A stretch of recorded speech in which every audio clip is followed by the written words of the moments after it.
An approach to Afghan future, 3 journalists in Brussels, 10 hours to reflect. After 10 years the war in Afghanistan has started, international forces and Taliban troops are still controlling the country. Human rights like education, justice and security are being continuously violated. At the moment, more than 100,000 soldiers are still there. If they can't manage the situation in current circumstances, how can you imagine? Journalists from different backgrounds tell us how they have witnessed while reporting from the field.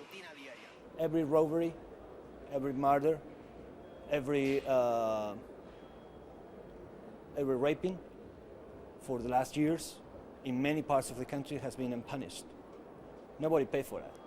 When it comes to the Taliban and human rights and the way they treat them, it differs quite a bit. I think when it comes to healthcare, for example, they know they need to keep the people under their control satisfied to a certain level. So they need to give them some basic healthcare, otherwise people will get frustrated.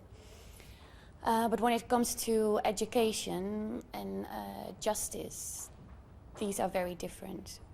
I think they're very poorly in the Taliban-ruled areas.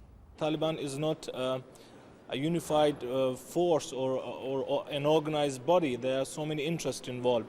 So you never know. There's no single party to talk to.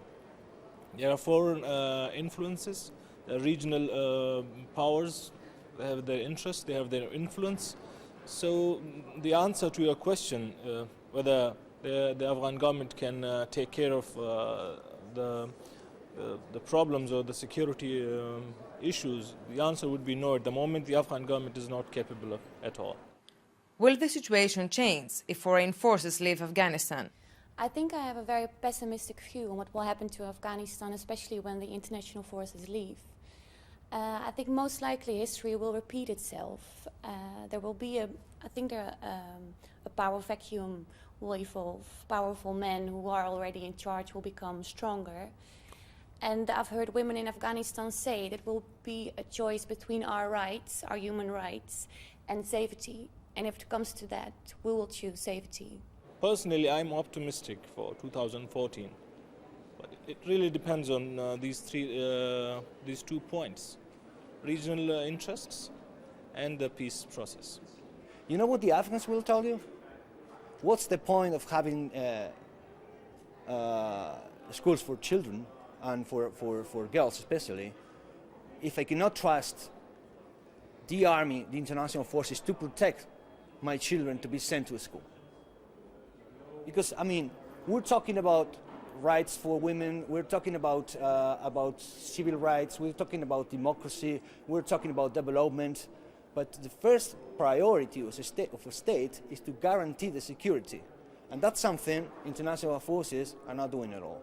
It's a poor country, everybody knows, but it can live, it can survive, it can do trade with the world, it can promote education and human rights and everything. But as long as there's an armed opponent, there's an armed campaign against the central government, no.